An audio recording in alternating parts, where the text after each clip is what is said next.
Ya, Kitab Tauhid episode ke-34 ya, bab tentang sabar terhadap takdir Allah, dan ini adalah part yang kedua. Sedikit aja, kita udah bahas bahwasanya pekan lalu sabar itu ada 3 ya. Bintang masih ingat nggak sabar dengan apa aja? Oh, kalau izin. Sabar dari apa aja, Farid? Sabar dalam menghadapi ujian. Sabar dalam ketaatan. Kedua, sabar dalam menjauhi maksiat. 3, sabar dalam menghadapi cobaan. Itu 3 sabar ya. Mana sabar yang lebih besar pahalanya? Apakah ini udah direcord kok sama handphone Arizal, jadi tenang, nanti ada di YouTube langsung insyaallah. Sabar dalam ketaatan atau sabar dalam menghadapi musibah? Tebak Regan, kira-kira yang mana yang lebih besar pahalanya? Musibah. Oke. Memang di sini ulama beda pendapat. Kalau sabar dalam musibah itu mah kepaksa. Karena mau sabar atau nggak sabar tetapnya kena musibah kan ya. Adapun sabar dalam ketaatan itu adalah kesabaran yang diusahain. Kalian lagi taraweh, biasanya kuat tarawehnya cuma yang 20 menit. Sekarang kalian kuat taraweh sampai yang 1 jam atau 2 jam kayak di Habibur Rahman tuh 1 juz. Nah, sabar dalam sholat taraweh itu kan sabar dalam musibah atau dalam ketaatan? Dalam ketaatan. Itu mah harus diusahain kan ya. Bisa nggak kita untuk gak taraweh? Bisa aja. Tapi kita sabar untuk tetap berdiri berlama-lama karena Allah. Maka sabar dalam ketaatan menurut sebagian ulama levelnya lebih tinggi daripada sabar dalam menghadapi musibah. Karena sabar dalam menghadapi musibah mah udah aku udah dapat musibah ini, mau gimana lagi. Sabar nggak sabar sama aja sakit kok gitu ya. Jadi itulah mungkin pembahasan ini nggak terlalu penting. Ini penting, tapi tingkatan kepentingannya mungkin nggak seurgen yang akan kita bahas selanjutnya ya. Karena ngapain kita ngebahas tentang mana yang lebih utama, sabar dalam ketaatan atau sabar dalam musibah, kalau ujung-ujungnya kita nggak sabar. Yang penting kan praktek sabarnya ya guys. Nggak terlalu penting kita, atau penting tapi tingkatan pentingnya nggak seurgen mengamalkan gitu lah ya. Oke teman-teman, kita akan mulai membahas poin-poin selanjutnya ya dalam kesabaran. Bismillahirrahmanirrahim. Ala Rasulillah. Innal hamdalillahi nahmaduhu wa nasta'inuhu wa nastaghfiruh. Sungguh segala puja dan puji hanya milik Allah. Kita puji Dia, kita mohon pertolongan dan ampunannya. Wa na'udzubillahi min syururi anfusina wa min sayyiati a'malina. Kita mohon perlindungan kepada Allah dari keburukan diri kita dan keburukan amal perbuatan kita. May yahdihillahu fala mudhillalah. Barang siapa yang Allah beri hidayah, tak akan ada seorang pun yang bisa menyesatkan. Wa may yudlil fala hadiyalah. Barang siapa yang Allah sesatkan, tidak akan ada seorang pun yang bisa memberi petunjuk. Asyhadu an la ilaha illallah. Aku bersaksi tiada Tuhan yang berhak disembah dengan benar kecuali Allah. Wa asyhadu anna Muhammadan abduhu wa rasuluh. Dan aku pun bersaksi Muhammad adalah hamba dan rasulnya. Amma ba'du. Allahumma salli wa sallim ala Muhammad wa ala ali Muhammad. Di awal tentunya kita mohon pada Allah agar Allah mengkaruniakan kita ilmu yang bisa kita amalkan, ilmu yang dengannya kita semakin dekat dengan Allah, ilmu yang dengannya kita bisa semakin tunduk khusyuk kepada Allah. Bukan ilmu yang sekedar jadi wawasan ya, bukan ilmu yang sekedar jadi bahan untuk akhirnya kita bicarakan doang, walaupun itu juga baik. Tapi tentunya ilmu yang paling penting adalah ilmu yang akhirnya kita amalkan, ilmu yang akhirnya kita dengannya semakin dekat, semakin tunduk kepada Allah. Nah teman-teman, kita akan bahas bab yang sangat penting ini. Bab yang kalau AA nggak salah, ini adalah bab terpanjang dari kitab yang ditulis oleh Ustadz Firanda ya, yaitu pembahasan tentang sabar. Banyak halamannya, emang harus sabar juga belajarnya gitu ya. Jadi pas pembahasan sabar, halamannya juga tebel gitu. Jadi emang harus sabar belajarnya. Tadi persiapannya sampai berapa jam gitu ya. Tapi alhamdulillah, semoga ini jadi kebaikan. Berusaha menyampaikan sebaik mungkin. Dan kalian berdoa pada Allah agar Allah bimbing Arizal sebagai pemateri agar tidak salah dalam menyampaikan, dan agar kalian pun bisa mengambil manfaat sebanyak mungkin ya. Oke teman-teman, pertama untuk pembahasan pekan ini, ingat ya bahwasanya sabar itu adalah ibadah. Yang namanya ibadah harus ikhlas. Maka jangan sampai ada di antara kita yang sabarnya tuh pura-pura Ini sering terjadi ketika kita misalnya lagi ada orang, misalnya kita lagi kena musibah, kemudian orang ngejenguk kita, lalu kita menampakkan kayak kita ini seakan-akan sabar gitu lah. Saya sabar dengan takdir Allah. Bukankah Allah berfirman, innallaha ma'as-sabirin, sampai keluar dalil-dalil. Tapi hati kitanya sebenarnya masih ngedumel. Ngedumelnya tuh bahkan kita sampai tetap aja marah gitu kepada musibah, atas musibah yang menimpa kita. Jadi kita menampakkan kesabaran, menampakkan kayak orang tegar itu cuman kepada orang-orang yang lagi ngejenguk kita agar kita dipuji. Ini namanya merendah untuk meroket. Dan ini nggak boleh. Ingat loh, orang yang ria, Allah akan tampakkan riaknya. Allah akan tampakkan riaknya. Udah sering ulang kisah anak SMK di sebuah daerah yang dulu kan sebelum nikah sering gitu ngajak anak-anak menginap di rumah gitu ya. Dan pada saat itu ngajak salah satu anak yang kelihatan dia ini Masya Allah ibadahnya tuh baik banget, sholatnya khusyuk banget, kelihatan baik ketika sendirian maupun ketika dilihat orang. Dan itu teman-teman, ketika di rumah tanpa dia harus pamer, bisa ngelihat sendiri keikhlasan dia, kekhusyuan dia luar biasa. Itu tuh tanpa harus dia pamer. Sebaliknya, ada orang yang dia terkenal baik juga, muadzin ya, pokoknya terlihat gitu, tapi tuh punya dugaan dia nih sering banget dari gerak-geriknya tuh ada tindak tanduk apa ya? Ciri-ciri kalau dia tuh ria. Cuman kan nggak boleh meyakini 100%, sampai akhirnya ketika diajak ke rumah Rizal, terus dia tidur di sofa, tidur di kasur, karena emang waktu di rumah orang tua Rizal kamar kan gede gitu ya, ada sofa panjang, dia tidur di sana, tidur di kasur. Jam 3 dia bangun buat ke WC, habis ke WC dia balik lagi ke sofa untuk tidur sampai azan subuh.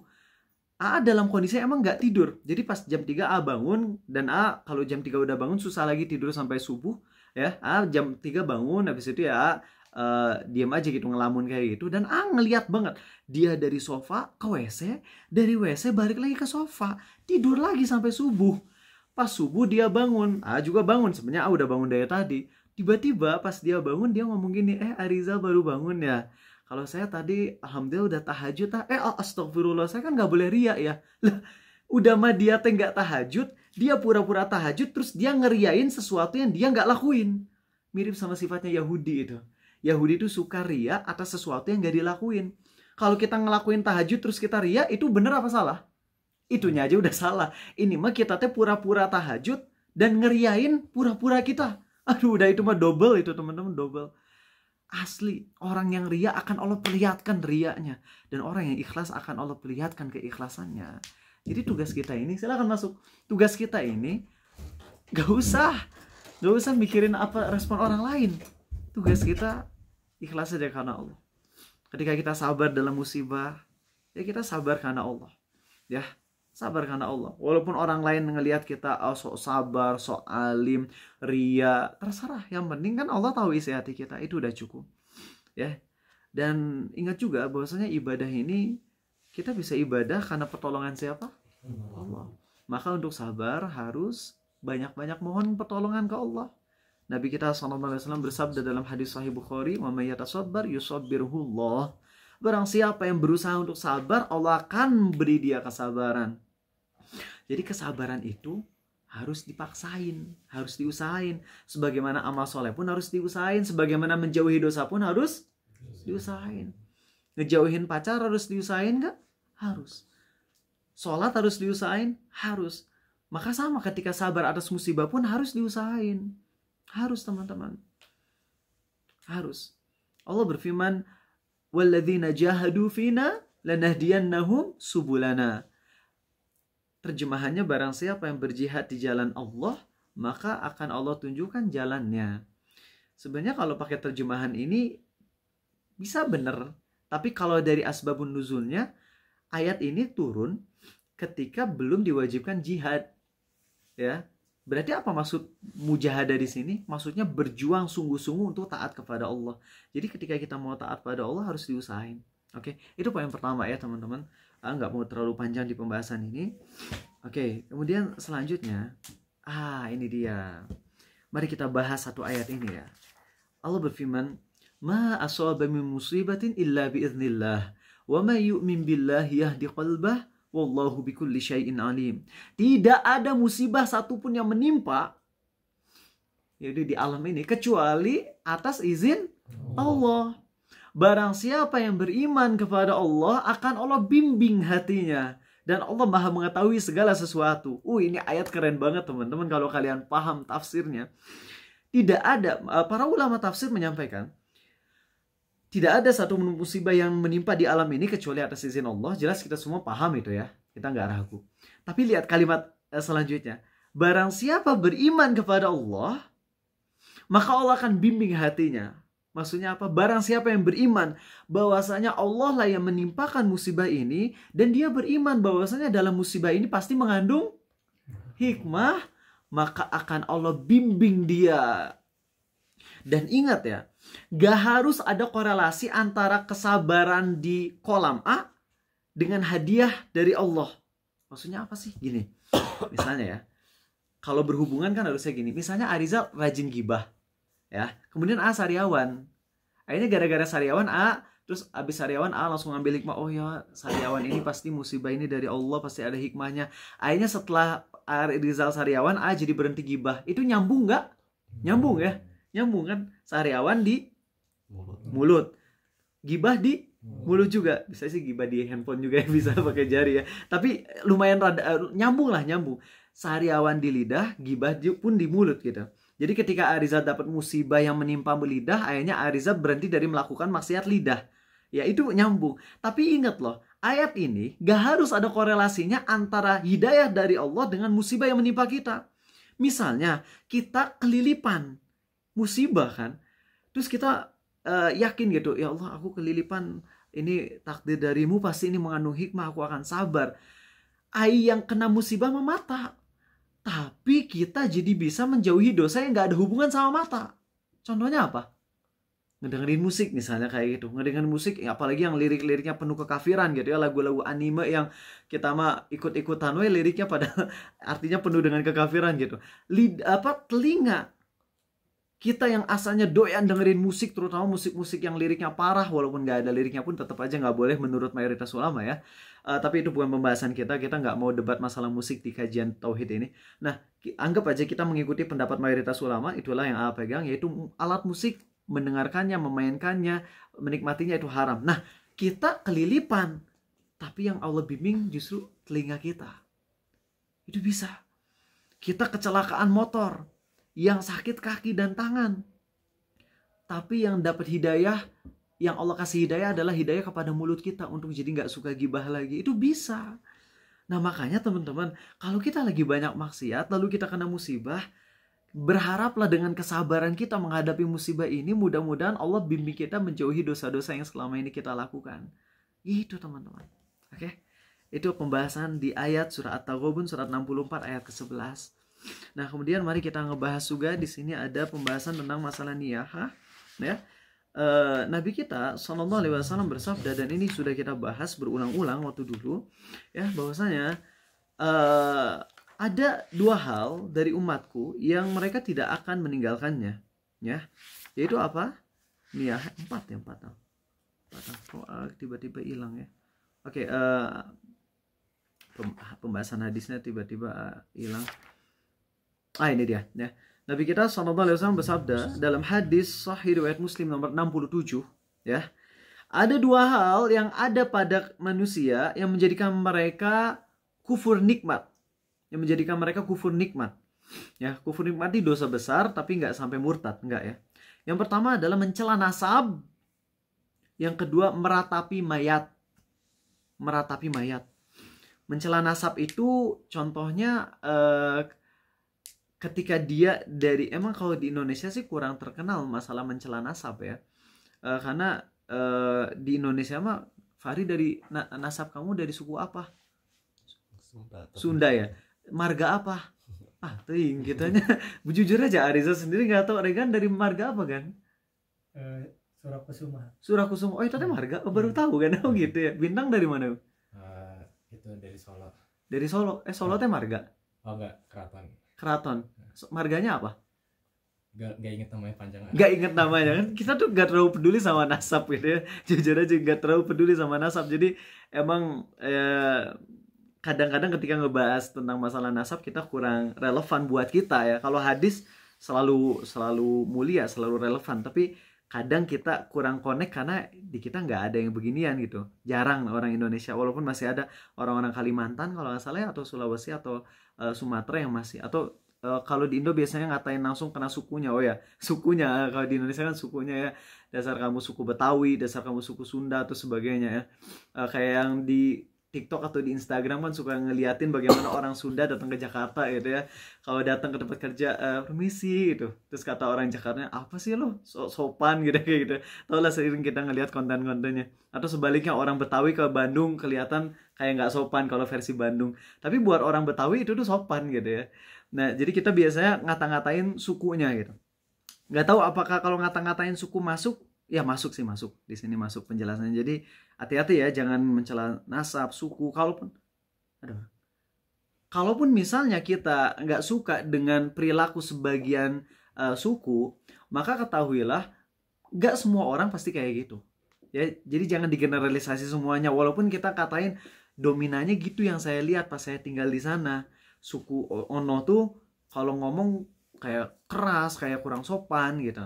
Ya cuman jangan sampai dicela sukunya semuanya ya, jangan. Karena takut masuk ke dalam pembahasan ini. Itu kita nggak terlalu bahas. Yang kita akan bahas masalah meratapi mayat ya. Dan kita juga udah bahas masalah meratapi mayat. Di sini paling yang akan terangkan adalah beberapa catatan, yaitu hal-hal yang bukan termasuk meratap. Pertama adalah nangis yang tidak sampai gogowakan, tidak sampai teriak-teriak, tidak sampai nyakar-nyakar pipi, tidak sampai robek baju, tidak sampai nempeleng ya, atau banding handphone dan sebagainya. Orang tua kita meninggal, anak, istri dan sebagainya, lalu kita nangis, sedih, walaupun sampai sesegukan, ini nggak apa-apa. Ini nggak apa-apa. Yang penting jangan sampai teriak-teriak, histeris, itu yang nggak boleh ya. Ada yang bilang, Ustadz kalau kita nangis terus air matanya jatuh ke kuburan, katanya nanti mayat yang di kuburannya disiksa gitu, jadi disiksa di kubur. Enggak seperti itu teman-teman, bukan seperti itu pembahasannya. Walaupun itu ada pembahasan panjang, yang paling tepat pendapat Syekhul Islam Ibnu Taimiyah dalam masalah hadis di mana Nabi kita SAW bersabda, mayit disiksa atas tangisan orang yang menangisi dia, gitu ya. Itu tuh ada pembahasannya, tapi lagi-lagi nggak mau bahas itu terlalu dalam karena kita bukan lagi ngebahas masalah itu. Yang penting adalah kalian kalau nangis jangan sampai histeris, itu aja ya. Kemudian kedua, yang tidak termasuk niyahah adalah menyebut-nyebut kebaikan mayit ya, tapi tanpa teriak-teriak. Maksudnya gimana? Jadi gini, kalau misalnya kalian nyebutin kebaikan-kebaikan mayit sambil teriak-teriak, sambil nangis juga, misalnya gini ya, ayah kalian tuh baik banget, terus kalian bilang, ayah kenapa kamu harus mati, wahai ayah, ayahku kan dulu baik, ayahku rajin sedekah, ayahku gini, sambil kitanya teriak-teriak kayak gitu, histeris, sambil nyebut kebaikan-kebaikannya. Kalau itu termasuk niyahah. Tapi kalau kita nyebutin kebaikan orang tua kita yang telah meninggal, agar dikenang banyak orang, agar dengan mendengar kebaikannya makin banyak orang yang akan mendoakannya, ini jelas nggak apa-apa. Seperti di Bekasi ada tukang cukur rambut yang dia sholat subuh di kompleks seberang, lalu dia tiba-tiba lagi berdiri meninggal aja, jatuh meninggal. Dari CCTV kelihatan. Akhirnya setelah investigasi, namanya investigasi ya, pokoknya akhirnya pas ke keluarganya, ini tukang cukur rambut soleh, setiap 15 menit sebelum waktu sholat dia tutup cukur rambutnya dan dia pergi ke masjid buat sholat 5 waktu. Kemudian kan dari situ viral, akhirnya banyak orang yang mendoakan. Jelas ini nggak ada masalah ya, menceritakan kebaikan. Dulu Ariza pernah dikritisi sama salah satu mahasiswa, gak usah nyebut kampusnya lah, pokoknya dia udah ikut asrama sunnah juga. Ariza kan dulu bikin salah satu ceramah yang bikin Arizal viral tuh, ceramah tentang apa tahu nggak? Ada yang tahu? Selamat tinggal adikku Sabiq. Masih ada di YouTube ya. Salah satu ceramah yang paling dalam, ceramah yang benar-benar sedih banget pas menyampaikannya. Itu Sabiq meninggal saat dari Purwakarta menuju Bandung, dan itu dia udah ada rencana mau ikut kajian Ustadz Syafiq Reza Basalamah bareng-bareng Pin bareng sama Arizal, ketemu sama Zaid, Takeru yang pada saat itu masih usianya cuma 1 tahun atau 2 tahun. Mau bareng-bareng ketemu di kajian Ustadz Syafiq Reza Basalama berjudul Menggapai Luasnya Rahmat Allah di Masjid Telkom Gerlong. Ya, dan itu Sabik ketika di Purwakarta kecelakaan dan itu meninggal. Nah, A bikin ceramah tentang masalah Sabik dan itu jadi banyak orang-orang yang tobat, termasuk adiknya sendiri jadi tobat gara-gara ceramah Rizal tentang Sabik, menceritakan kebaikannya, bagaimana Sabik ketika 1 minggu sebelum meninggalnya itu ikut iktikaf bareng Arizal di Masjid ITB, kemudian muhasabah, kemudian ngeliat bagaimana sholatnya berubah, yang awalnya belum paham tentang masalah sholat, kemudian ajarin tentang bagaimana sholat khusyuk, terus dia sholatnya kelihatan khusyuk banget ya. Dia belajar tentang masalah toharoh, pokoknya udah memperbaiki diri. Pas mau ikut kajian meninggal naik motor tuh dari Purwakarta. Nah, kan kajian tentang itu, kemudian ada yang mengkritisi Arizal, ini termasuk niyahah, nggak boleh mengenang kebaikan-kebaikan mayit. Ata rada-rada ragu, bener gitu. Akhirnya dia ngasih cuplikan dari salah satu kitab Ustadz Salaf ya, yang melarang menyebutkan kebaikan-kebaikan orang yang telah meninggal. Sayangnya Ustadz tersebut, atau mungkin salah dia sih yang mengutip, nggak komplit. Adapun Ustadz Firanda di sini komplit menyampaikannya. Yang dilarang tuh kalau nyebut kebaikannya sambil teriak-teriak gitu ya, sambil histeris. Dia kan dulu kayak gini, kenapa dia harus mati? Nah itu. Adapun kalau menyebut kebaikan, terutama biar orang-orang makin termotivasi dengan kebaikan dia sehingga lebih banyak yang mendoakan dia, itu bukan cuma boleh tapi malah disarankan banget. Paham kalian? Ya, oke. Ketiga, teman-teman, mengumumkan kematian seseorang ya bukan dalam rangka berbangga-bangga. Maksudnya gimana sih? Kan gini ya, kalau ada orang mati yang emang dia punya banyak follower, semakin berita kematiannya menyebar, semakin banyak follower yang akan mendatangi dia untuk mengikuti jenazahnya kan ya. Nah, kita misalnya sebagai orang yang dekat dengan dia nih, misalnya ini mah contoh aja lah, Ariza bukan siapa-siapanya, tapi misal nih katanya meninggal, terus Fahri ngerasa dekat dengan Arizal, lalu Fahri mengumumkan kematian Arizal sehingga banyak orang-orang yang ngikut untuk ngikutin jenazah Arizal. Terus di situ Fahri ngerasa bangga, ayo makin banyak, umumnya semakin lebar aja biar kita berbangga-bangga dengan banyaknya jemaah. Nah ini haram, ini nggak boleh, ini niyahah. Tapi kalau kita mengumumkannya agar banyak orang yang mengikuti jenazahnya, tapi niatnya bukan sekedar banyaknya jemaah, tapi lebih diniatkannya tuh agar lebih banyak yang mendoakan, maka ini jelas nggak ada masalah. Paham ya di situ? Oke. Baik teman-teman, rasanya itu sih poin-poin tambahan yang penting untuk bahas di sini. Nah sekarang mari kita bahas yang lebih dalam. Oke. Teman-teman, dosa kita tuh banyak banget.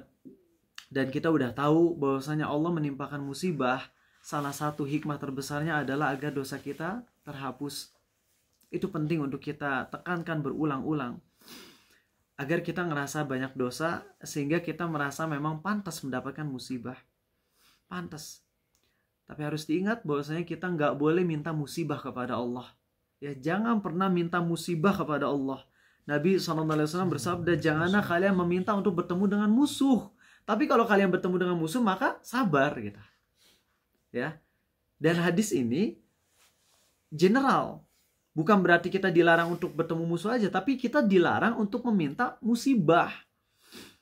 Kalau kita punya banyak dosa, jangan pernah kepikiran, ya Allah semoga aku dapat musibah, ya Allah berikan aku musibah agar dosaku berguguran. Kenapa kita harus minta digugurin dosa dengan musibah? Kenapa kita nggak minta digugurkan dosa langsung oleh Allah tanpa harus dikenain musibah dulu? Kan kalau kita nggak kena musibah, kita ibadah bisa maksimal gitu. Ya, jadi jangan pernah minta musibah. Tapi ketika kita kena musibah, sabar. Sabar. Nah, ada beberapa hal yang bisa menghapus dosa. Yang pertama apa? Taubat kepada Allah. Taubat pada Allah tuh nyesel, berhenti dari dosa, dan bertekad gak ngulangi dosa itu lagi. Itu namanya taubat. Tapi, teman-teman, mayoritas kita itu gak bisa taubat dari seluruh dosa. Gak bisa. Makanya, salah satu penggugur dosa yang lain adalah istighfar. Apa bedanya istighfar sama taubat? Tahu nggak Regan? Istighfar sama taubat? Nggak tahu? Tahu Bitna? Kalau istighfar ya, ucapan. Oke. Kalau taubat itu kita nyesel, berhenti, plus bertekad gak akan ngulangi maksiatnya. Kalau istighfar, kita minta ke Allah agar Allah tutupi aib-aib dan dosa kita di dunia dan di akhirat. Walaupun kita belum bisa meninggalkan dosa tersebut. Itu istighfar. Dan ini dua-duanya bisa jadi penghapus dosa. Makanya jangan berhenti istighfar walaupun belum bisa ninggalin dosa. Jangan berhenti istighfar walaupun kita belum bisa meninggalkan dosa itu, teman-teman. Baru beres pacaran istighfar. Baru beres dengar musik istighfar. Baru beres gibah istighfar. Sambil minta maaf juga tentunya ke orang yang kita gibahi. Kalau nggak menimbulkan mudarat besar. Habis kita nyuri istighfar. Kemudian kembalikan uang yang kita curi. Walaupun nggak sambil ngaku secara langsung. Jadi istighfar itu minta agar Allah menutupi dosa-dosa kita. Agar Allah tidak siksa kita dunia dan akhirat. Adapun kalau taubat, itu tuh komplit. Kita berhenti total. Berhenti total dari dosanya. Dan kita udah punya tekad kuat gak akan mengulangi dosa tersebut. Adapun istighfar bisa jadi seseorang yang udah berulang-ulang. Bahkan maksiatnya tuh rutin 3 hari sekali. Dia rutin jatuh lagi, dia rutin jatuh lagi, dia rutin jatuh lagi. Dan dia tuh di hatinya ngerasa, ya Allah, aku belum sanggup berhenti dari dosa ini, ya Allah. Pada saat itu ketika dia ngerasa belum sanggup berhenti dari dosa tersebut, maka yang seharusnya dia lakukan banyakin minta ampun ke Allah. Astaghfirullah, astaghfirullah, astaghfirullah. Yang artinya, ya Allah, ampuni dosaku dan tutupi dosaku dunia akhirat. Dan jangan kau siksa aku baik di dunia maupun di akhirat. Itulah arti dari istighfar. Jadi sekali lagi yang menghapus dosa kita adalah pertama taubat. Kalau taubat itu komplit berhenti dari dosa. Kedua istighfar. Dan ini dua-duanya bisa menjadi sebab kita diampuni loh. Walaupun kita belum bisa meninggalkan dosa tersebut sampai mati. Ya, gak sedikit orang-orang yang sampai matinya belum bisa ninggalin dosa. Tapi karena dia istighfar yang terus-menerus, bisa jadi itulah yang menyebabkan dia selamat di akhirat. Ketiga, teman-teman, ini penting juga. Salah satu penyebab diampuni dosa adalah doa ke Allah. Kalau istighfar kan doa minta ampunan. Sekarang doa minta agar Allah beri kita hidayah. Jadi saat kita minta, ya Allah beri aku hidayah untuk berhenti dari dosa, itu juga Allah ampuni gara-gara dosa tersebut, gara-gara doa tersebut. Makanya ini paket, teman-teman, sepaket. Kalau kita belum bisa ninggalin dosa A, rutin ngelakuin dosa A, 1, berjuang buat tobat. Kalau belum bisa tobat sempurna, jangan berhenti istighfar. Dan jangan pernah berhenti untuk mohon pada Allah agar bisa berhenti dari dosa tersebut. Dan ini berlaku untuk semua dosa. Termasuk orang-orang yang makan harta haram. Ya Allah, teman-teman, takut kalau nggak doa tuh takut, teman-teman. Kemarin aja baru ada orang yang curhat ke Arizal. Sebenarnya boleh aja ngegibahin dia karena dia dalam sudut pandang fikih yang Arizal pegang, dia udah murtad. Ya, karena dia nggak pernah sholat lagi sekalipun. Dia anak yang soleh, ketua rohis di SMA di sebuah kota besar. Dia ketua rohis yang gak kenal. Kemudian dia pun sempat di sini selama 2 minggu. Gak lama. Dia gak termasuk murid-murid yang dekat banget sama Rizal. Jadi kalian gak pernah tahu, gak pernah ngeliat di konten, gak pernah ada. Ya gak pernah juga ikut Zoom. Tapi yang jelas dia pernah di sini selama 2 minggu. Dan dia itu miskin banget. Ayahnya pemabok. Dan juga ayahnya tukang mukul. Ibunya dipukul, anaknya juga dipukul. Dan dia sabar. Dia rajin sholat. Dia rajin, pokoknya dia berusaha untuk kerja. Dan ketika kerja dia kasih gajinya kepada orang tuanya. Sampai suatu saat dia kena pecat di kafe. Kafe kan halal ya gajinya. Terus dia kena pecat, akhirnya dia jualan di pub jadinya. Jadi bartender. Ya, dosa nggak? Uangnya haram nggak? Haram kan? Dan itu yang problem yang pertama nih. Ketika dia udah kerja di yang haram itu, dia nggak doa ke Allah dan nggak menjaga sholat. Itu problem dia. Padahal andai dia masih doa ke Allah minta hidayah, andai dia masih menjaga sholat, nih saya insya Allah Allah akan membimbing dia lagi. Tapi problemnya di awal ketika dia dapat pekerjaan haram tersebut, dia bilang kepaksa. Ya kalau kepaksa harusnya tetap sholat, ya nggak sih? Masih ada yang dosanya lebih besar daripada ente. Orang-orang yang kerja di ribawi kan lebih besar lagi dosanya ya. Siapa yang lebih besar dosanya, pelacur atau orang yang diribawi? Ribawi itu lebih besar dosanya. Tapi dia ketika udah jatuh ke dosa itu, dia malah berhenti doa, dia berhenti istighfar.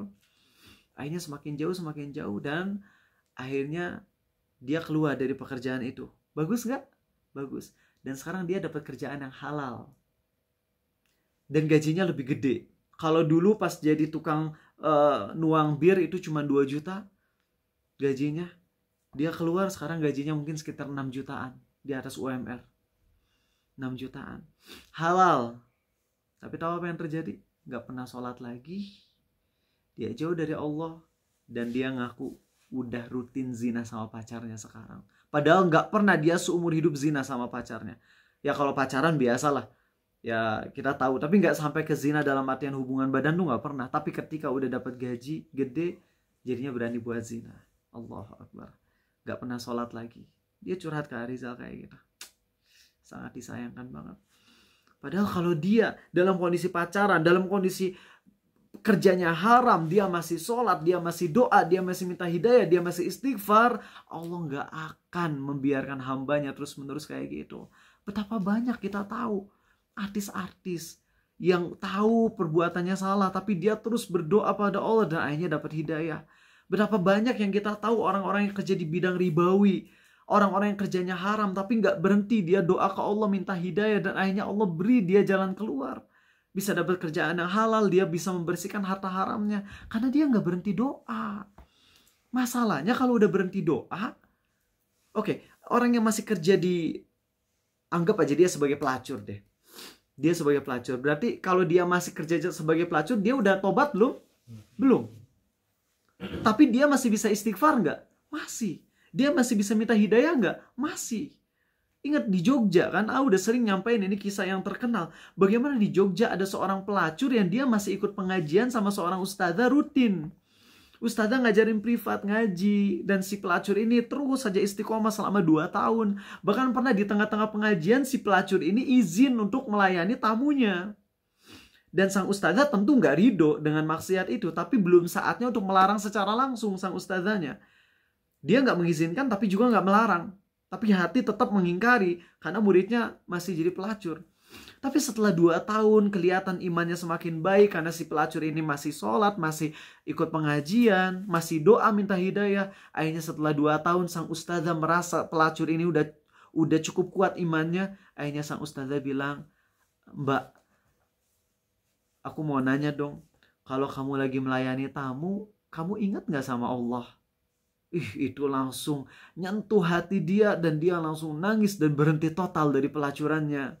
Maka ini penting, please, buat kita yang belum bisa taubat, kalian, belum bisa taubat dari suatu dosa, jangan berhenti minta hidayah, jangan berhenti istighfar, jangan berhenti minta ampun ke Allah atas dosa-dosa kita. Jangan berhenti. Karena disitulah potensi kita dapat hidayah, atau kalaupun kita mati membawa dosa tersebut, Allah siapkan ampunan yang lebih besar daripada dosa kita. Allahu Akbar. Ingat saat kita bilang Allahu Akbar, artinya kita yakin ampunan Allah, kekuasaan Allah, nikmat Allah jauh lebih besar daripada apapun termasuk dosa kita. Itu makna dari Allahu Akbar yang jarang kita hayati. Kita biasanya ketika Allahu Akbar kita ingat dengan Allah Maha Agung, betul. Tapi kita kurang rinci lagi yang lain-lainnya. Ampunan Allah jauh lebih besar daripada dosa kita. Nikmat Allah jauh lebih besar daripada seluruh amal soleh kita. Sehingga kita tetap tawadu walaupun kita banyak beramal soleh. Sehingga kita tetap berharap pada ampunan Allah walaupun kita banyak dosa. Itu makna dari Allahu Akbar, teman-teman. Jarang ya kita hayati itu. Baik. Kemudian penyebab kita diampuni dosanya oleh Allah adalah musibah dunia maupun akhirat. Kita bahas dulu musibah akhirat. Jadi teman-teman, ketika seseorang itu disiksa di kubur atau dihimpit di kubur, maka itu adalah salah satu penggugur dosa. Ketika disiksa di kubur kemudian dosanya habis, maka di akhirat dia nggak akan disiksa lagi. Tapi ketika misalnya disiksa di kubur, ternyata dosanya masih banyak, maka dia di hari kiamat akan disiksa lagi dengan lebih dahsyat. Inilah makna dari hadis Nabi SAW, di mana Utsman nangis ketika mendengar Nabi SAW bersabda, kuburan itu adalah lubang awal akhirat. Barang siapa yang di kuburannya sudah baik, maka kedepannya semakin baik. Barang siapa yang di kuburannya udah buruk, yaitu disiksa, maka selanjutnya semakin buruk lagi. Maka sebagian ulama menafsirkan hadis ini, kalau seseorang disiksa di kubur dan dosanya habis dengan siksaan kubur, maka di akhiratnya dia udah gak dapat siksaan lagi. Tapi kalau di kuburnya udah disiksa masih nyisa satu dosa, maka di akhirat akan semakin dahsyat, makin kesini makin dahsyat, bahkan bisa jadi sampai neraka. Jadi gitu teman-teman. Dan kita gak ada yang tahu kadar dosa kita kan. Dan jangan sekali-kali kita bilang, ya Allah siksa aku di kubur biar nanti di akhirat gak disiksa lagi. Na'udzubillah. Kita minta ke Allah perlindungan dari siksa kubur, siksa hari kiamat, siksa jahanam.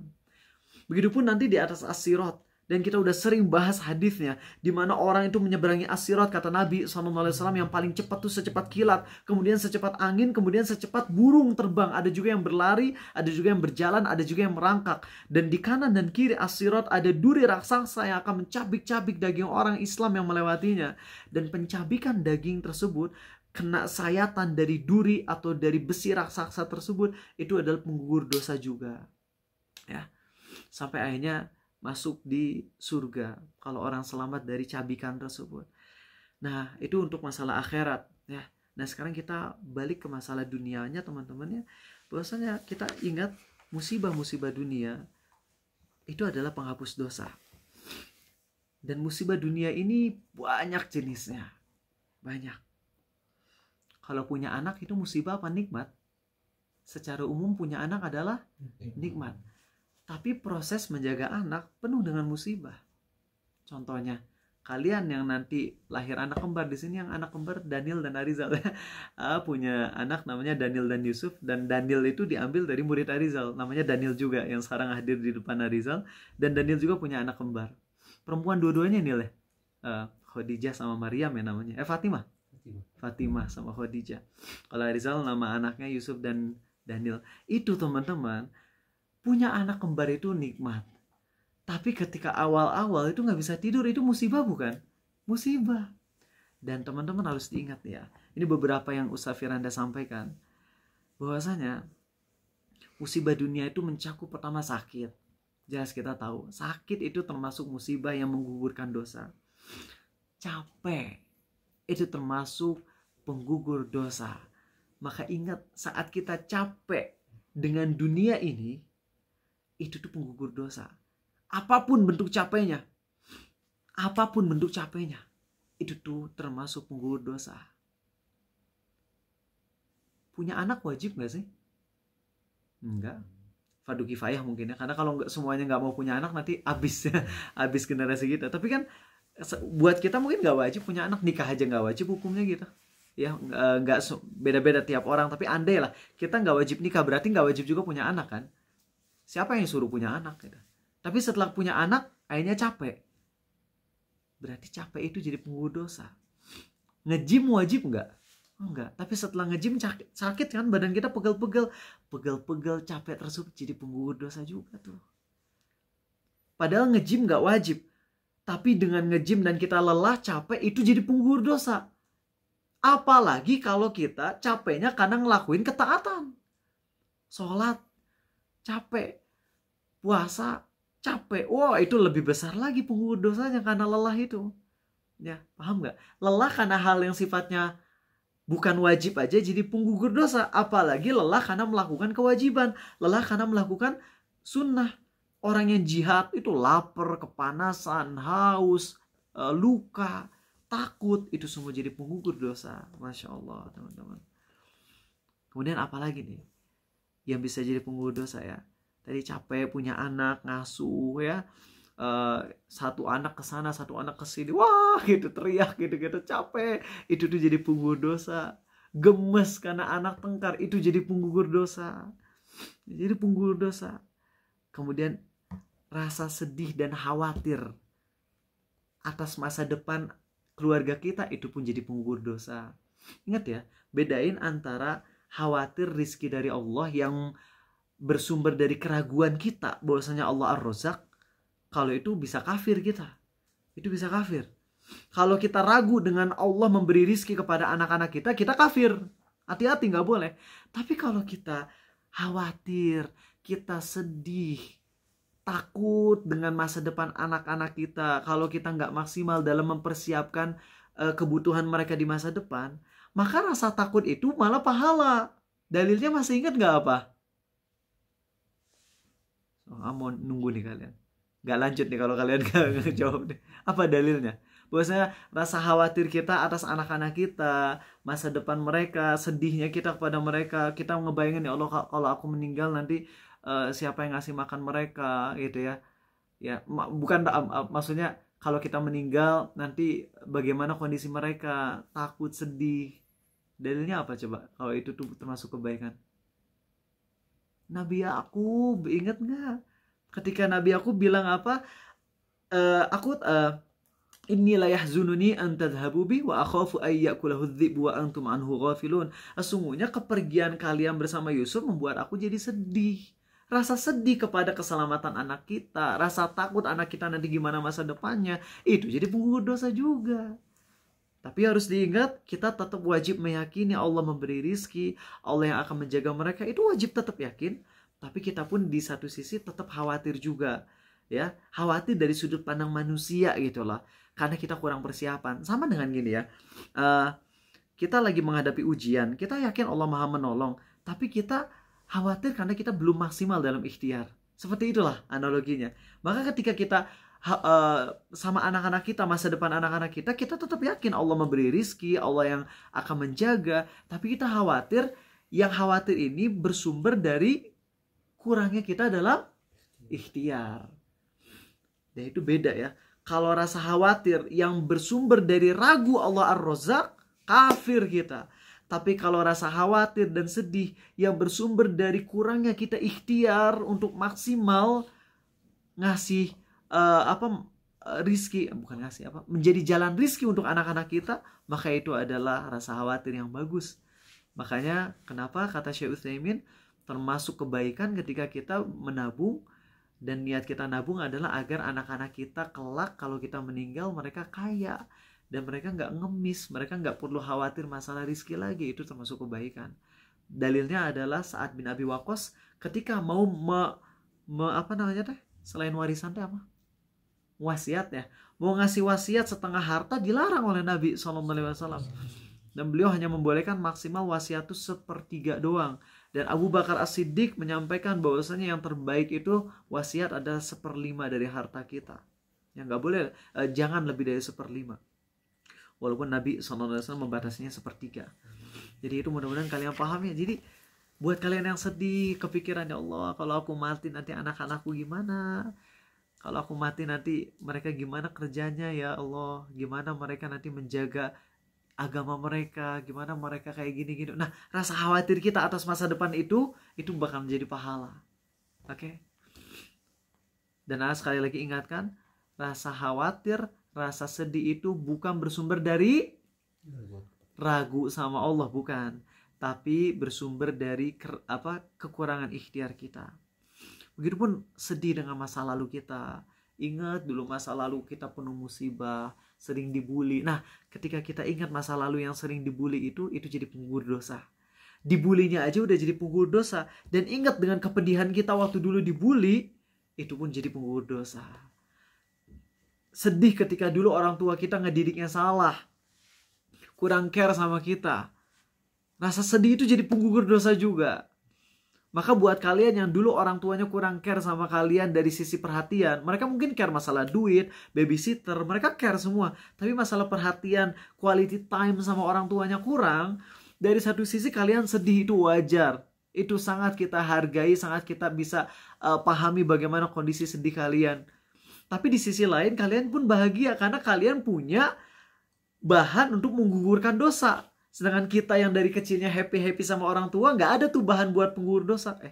Maaf, ini tiba-tiba A keluar. Kenapa ya A keluar dari Zoom? Bentar. Maaf ya. Bismillahirrahmanirrahim. Ayo cepat masuk lagi. Bentar. Ingat, buat kalian yang dulu sama orang tuanya kurang baik, di satu sisi kalian sedih dan kita bisa sangat memahami itu. Tapi di sisi lain kalian pun harus nyadar bahwasanya itu salah satu poin penggugur dosa yang kalian bisa dapatkan, yang mana orang-orang yang dari kecilnya happy sama orang tuanya nggak dapat tuh penghapusan dosa gara-gara itu. Ya, jadi lihat bagaimana indahnya takdir Allah. Orang yang punya sakit ini, punya sakit hati ini, dapat penggugur dosa. orang yang happy kayak gini, dia nggak dapat penggugur dosa, tapi dia bisa dapat penggugur dosa dari jalur yang lain. Lihat bagaimana Allah ngasih jalan kebaikan dari berbagai macam cara, teman-teman. Nabi kita SAW bersabda, orang-orang yang sehat selama di dunianya itu nanti di hari kiamat berharap kalau mereka tuh kulitnya digunting, saking besarnya pahala orang-orang yang di dunianya kena musibah. Itu Nabi kita bersabda demikian SAW. Orang-orang yang ahli sehat selama di dunianya dia sehat gitu ya, gak pernah sakit atau jarang banget sakit, nanti tuh di hari kiamat dia berharap kalau dulu waktu di dunia itu mereka tuh digunting kulitnya, karena saking besarnya pahala orang-orang yang kena musibah. Itu teman-teman. Apalagi, bagus banget nih Elwin ya, apalagi kalau sedihnya ingat sama dosa. Wah, itu mah udah double triple tuh pahalanya. Sedih karena musibah kita aja dapat pahala, apalagi sedih karena kita ingat sama dosa-dosa kita. Itu makin luar biasa teman-teman. Makin luar biasa lagi pahalanya.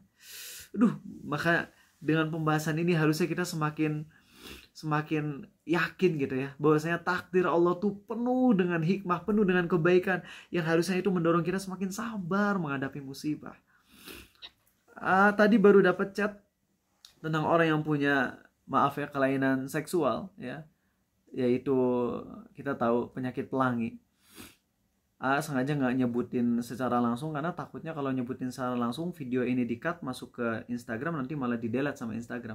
Tapi kalau nyebut pelangi aman gitu ya.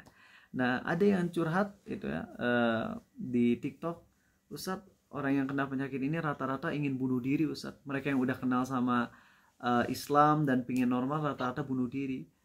Maka biasanya langsung suruh mereka tonton video Arizal di YouTube tentang rainbow cake, dan ingatkan bahwasanya kamu yang dapat musibah itu, kamu dapat pengguguran dosa, yang mana orang-orang yang normal gak dapat ya. Tapi kamu yang kena penyakit itu dan kamu sabar, kamu sedih ya, kamu sedih karena kamu gak nikah kayak orang lain. Orang lain punya nafsu dengan lawan jenis tapi kamu gak punya, dan kamu sedih karena hal itu, kamu jadi dapat pengguguran dosa tuh. Masya Allah, luar biasa. Lihat bagaimana baiknya Allah kepada hamba-hambanya.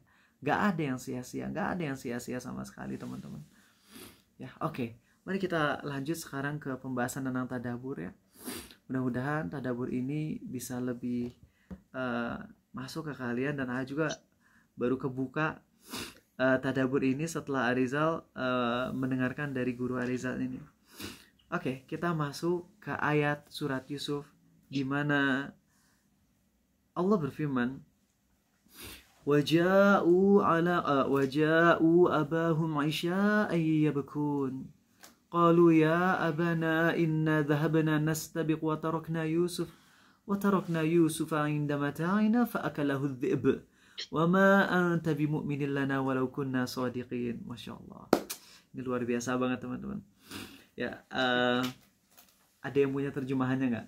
Soalnya kayaknya perlu bahas. Jadi terjemahan tuh ada yang kurang, tapi ngasih tahu terjemahannya kurang tuh di sini gitu, pembahasan tadaburnya. Karena kita tahu ya, yang namanya terjemahan Quran tuh bukan Quran, sehingga sangat wajar kalau misalnya terjemahan tuh nggak sempurna ya, karena terjemahan itu adalah usaha para ulama untuk membuat kita paham Quran ya, tapi itu nggak bisa sempurna menjelaskan semua isi Quran. Ada bintang atau terjemahannya sini aja. Oh, itu Quran. Oh, nggak apa-apa, ini udah dapat. Makasih saya tanya ya. Oke. Kok nanya? Kita masuk ke ayat 16 dan ayat 17 ya. Waja'u abahum 'isha'an yabkun. Mereka datang nih, kakak-kakaknya Nabi Yusuf datang ya kepada ayah mereka itu Yakub dalam kondisi di Isya'an yabkun ya, di malam hari. Di malam hari dalam kondisi nangis. Nggak mau bahas terlalu dalam untuk ayat yang ininya. Yang jelas kita tahu bagaimana mereka sengaja datangnya di malam hari. Ya kenapa? Karena kalau datangnya pas masih siang, nanti disuruh balik lagi kan nyari Yusuf ya. Tapi kalau datangnya malam, itu mereka ada alasan untuk nggak nyari Yusuf lagi. Karena udah malam, kalaupun nyari kan gelap gitu. Di zaman dulu belum ada lampu penerang. Ya, itu simpel aja kita bahas ini. Tapi lihat teman-teman di ayat ke-17-nya. Pernah dengar langsung dari seorang syekh ketika ngebahas tafsir dan tadabbur ini. Seorang syekh yang luar biasa, akidahnya lurus dan sebagainya. Itu mantep banget. Dan beliau bikin buku tentang tafsir surat Yusuf dan pembahasannya di Masjid Darut Tauhid Agim. Gitu ya. Itu luar biasa banget pembahasan ini. Aku rasanya pengen ngeluarin isi hati Arizal ketika ngebahas ini, tapi nggak tahu gimana merangkainya dengan kata-kata. Maka semoga Allah maafkan Arizal atas kekurangan Arizal dalam menyampaikan ke kalian, teman-teman. Qalu ya abana inna dhahabna nastabiqu wa tarakna Yusuf. Baca terjemahannya aja ya. Mereka berkata, wahai ayah, sesungguhnya kami pergi berlomba, lari-lari gitu, dan kami tinggalkan Yusuf di dekat barang-barang kami. Lalu dia dimakan oleh serigala. Oke, sampai situ dulu. Kayaknya untuk pembahasan bahasa Arabnya skip, takutnya terlalu high advance yang mana nantinya malah jadi nggak masuk ke kalian ya. Jadi nanti berusaha untuk persimple supaya bisa sampein ke kalian. Tapi untuk malam ini kayaknya nggak bisa bahas dari sisi gramatikal bahasa Arabnya dulu. Padahal itu salah satu yang indah banget teman-teman, indah banget. Oke. Jadi kita berpedoman pada terjemahan simple aja ya. Wahai ayah kami, sesungguhnya kami berlomba dan kami tinggalkan Yusuf di barang-barang kami. Kemudian serigala memakan kami. Sampai situ dulu. Oke. Kalau kalian lagi kena musibah, kemudian kalian datang menjelaskan kepada orang yang keluarga yang kena musibahnya. Misalnya gini, Bintang sama Dava naik motor terus kecelakaan. Bintang selamat, sama sekali nggak luka atau lukanya ringan banget. Sedangkan Dava itu kecelakaan, parah. Kemudian Bintang datang ke keluarganya, ke orang tua Dava, orang tua Dava. Maka apa yang menjadi fokus Bintang pada saat itu, Bin? Reaksi keluarganya. Reaksi keluarga ya. Fokus Bintang adalah menceritakan kan tentang kejadian itu. Kemudian Bintang akan berusaha agar keluarganya itu bisa tenang kayak gitu kan ya. Dan Bintang akan menceritakan yang sesungguhnya nggak? Iyalah, menceritakan semuanya dengan mengatur bahasanya agar bahasanya bisa sebaik mungkin untuk tidak menimbulkan mudarat besar gitu. Ya. Bintang bakalan ngomong gini nggak, Bin? Pas Bintang datang ke orang tua Dava, langsung Dava cerita. Dan setelah cerita Dava ngomong kayak gini, kayaknya ibu bapak nggak akan percaya sama aku deh. Bakal ngomong gitu nggak, Bin? Nggak mungkin lah ya. Asa nggak mungkin. Ketika kita menceritakan kepada keluarga yang kena musibah, fokus kita adalah menceritakan apa adanya. Kemudian kita berusaha menenangkan gitu. Nggak mungkin ada orang yang pas lagi cerita, kemudian dia ngomong gini, pasti kalian nggak akan percaya sama aku. Itu nggak mungkin. Nggak mungkin. Kalau ada orang yang lagi nyeritain, kemudian ujung-ujungnya pasti kalian nggak percaya sama aku, dia pasti dari awal ceritanya juga udah bermasalah gitu. Ngerti nggak kalian? Dan lihat bagaimana kakaknya Nabi Yusuf ngomong kayak gini, ya. Setelah cerita, wahai ayah kami tuh lomba, terus kami tinggalin Yusuf di belakang, Yusuf dimakan serigala. Kan harusnya berhenti sampai situ kan, kalau emang mau menceritakan kejadian yang realnya sampai situ udah cukup. Tapi mereka malah ngomong kayak gini, ayah pasti nggak akan percaya sama kami walaupun kami bener. Lah ngapain kalimat itu muncul coba? Kalimat itu muncul pasti karena emang mereka ceritainnya bohong gitu. Ngerti gak sih? Ini secara psikologi juga pasti paham kalian. Lucu asli. Dan ini terjadinya bukan sama kakaknya Nabi Yusuf aja, tapi sama Zulaiha juga sama. Ketika Zulaiha ketahuan bareng sama Yusuf, kan itu pas lagi ketahuan itu udah ketangkep basah. Tiba-tiba ngomong gini, wahai suamiku, apa balasan bagi orang-orang yang mesum? Lah, belum ada omongan apa-apa tiba-tiba ngomong kayak gitu loh. Dari mana itu ucapan itu muncul? Pasti dianya sendiri emang udah ada problem, udah ada kesalahan, makanya dia spontan ngomong kayak gitu. Ngomong yang ujung-ujungnya malah balik ke dia sendiri sebenarnya kalau kita peka gitu loh. Nah, kakaknya Nabi Yusuf mengatakan setelah menceritakan kejadian itu, ngomong, wahai ayah, kamu pasti nggak akan percaya sama kami walaupun kami benar. Gitu. Walaupun kami benar, kamu nggak akan percaya, wahai ayah. Dari situ aja udah keciri kalau kakaknya Nabi Yusuf jujur apa berdusta? Dusta. Oke. Belum sampai situ teman-teman. Lihat bagian ini yang luar biasa. Ya. Waja'u ala qamisihi bidamin kadhib. Mereka datang. Kalau ini terjemahannya, mereka datang membawa baju gamisnya Yusuf yang berlumuran darah palsu.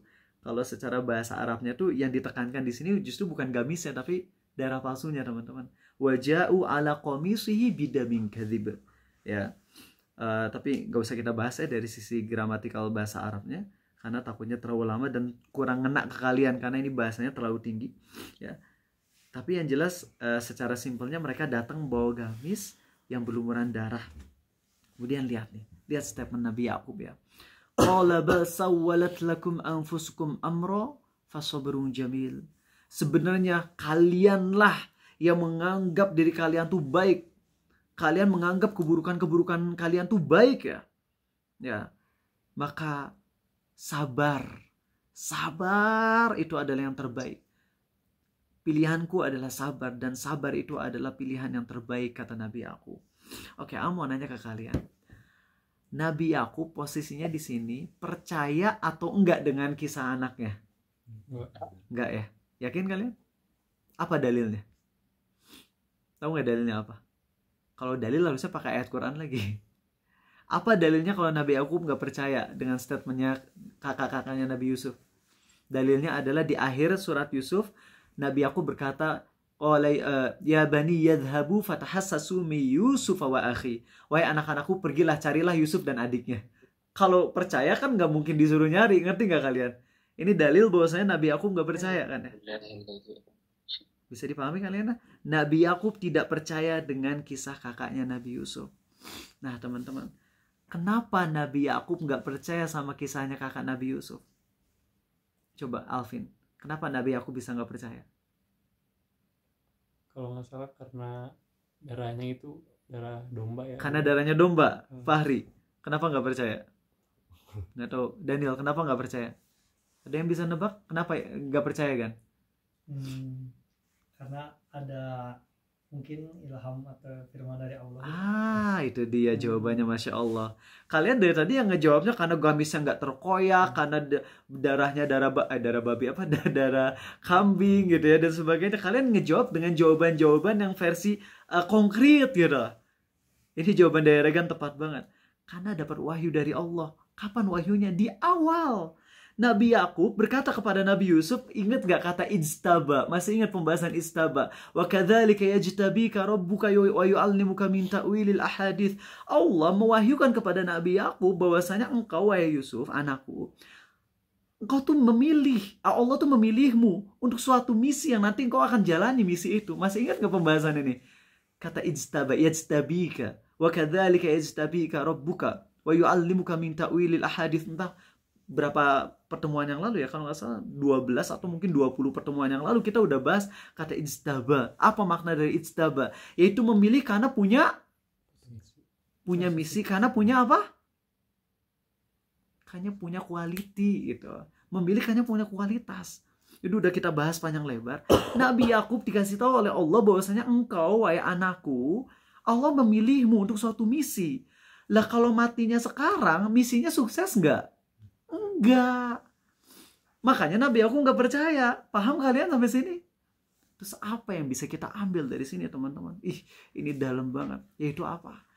Kalau udah ada firman dari Allah, maka apapun yang terjadi itu nggak akan menggoyahkan keyakinan kita. Itu penting. Nabi Yakub itu udah dikasih tahu oleh Allah bahwasanya anaknya nanti akan menjalankan suatu misi. Misinya udah beres belum pada saat ini? Belum. Tapi kakak-kakaknya bilang Nabi Yusuf mati. Maka Nabi Yakub gak akan goyah. Aku beriman dengan firman Allah. Apapun yang terjadi, apapun kata kalian, apapun yang kalian kemukakan dari segala macam bukti-bukti, itu gak akan menggoyahkanku dengan keyakinanku kepada Allah. Maka ini jadikan pelajaran teman-teman. Kita, di hadapan kita ada Quran. Di hadapan kita ada sunnah Nabi SAW. Walaupun seluruh bumi, seluruh teman-teman kita mencela kita, seluruh teman-teman kita membuat kita ragu kepada Allah, tetap kita harus tetap maju. Saat kita ragu dengan pertolongan Allah, kita lagi kena masalah. Allah berfirman, "Wa may yattaqillaha yaj'al lahu makhraja." Barang siapa bertakwa kepada Allah, Allah akan beri dia jalan keluar. Orang-orang bilang, "Oh, kamu udah kepepet banget, gak mungkin kamu bisa ketolong. Kamu udah gak ketolong, kamu udah besar banget masalahnya." Tapi Allah ngasih tahu kamu pasti punya jalan keluar. Udah. Yakin sama Allah. Gak akan rubah tuh kita. Gak akan rubah keyakinan kita. Kita akan tetap maju, kita akan tetap optimis. Walaupun seluruh dunia nyakitin kita. Seluruh dunia membuat kita ragu. Seluruh dunia membuat kita ingin membuat kita untuk ragu. Ingin membuat kita untuk tujuan hidupnya lain. Tapi saat kita udah yakin dengan firman Allah, maka kita akan fokus ke depan. Itu teman-teman. Dan orang-orang yang iman kepada Qur'annya itu tinggi, jalannya fokus ke depan. Walaupun kanan kiri nerjang, dia akan tetap fokus. Karena dia tahu tujuan hidupnya itu. Tapi orang yang iman kepada Qur'annya udah nggak kuat, maka dia akan terombang-ambing. Contoh aja, kalian yakin gak bahwasanya hanya dengan taat kepada Allah, dengan tunduk kepada Allah, hanya dengan zikir kepada Allah, hati akan tenang? Yakin gak? Yakin firman Allah ini? Yakin. Maka orang yang yakin dengan firman Allah ini simple. Lagi ada masalah, sakit hati, kembali ke Allah, taubat, ibadah, lakuin apa yang Allah senangi, dan dia hatinya akan plong.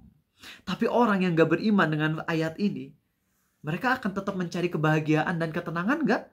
Pasti tetap berusaha mencari. Akhirnya mereka mencari dengan jalan selain dengan yang Allah syariatkan. Dan mereka akan bahagia gak? Akan bahagia, tapi temporary banget. Sebentar banget.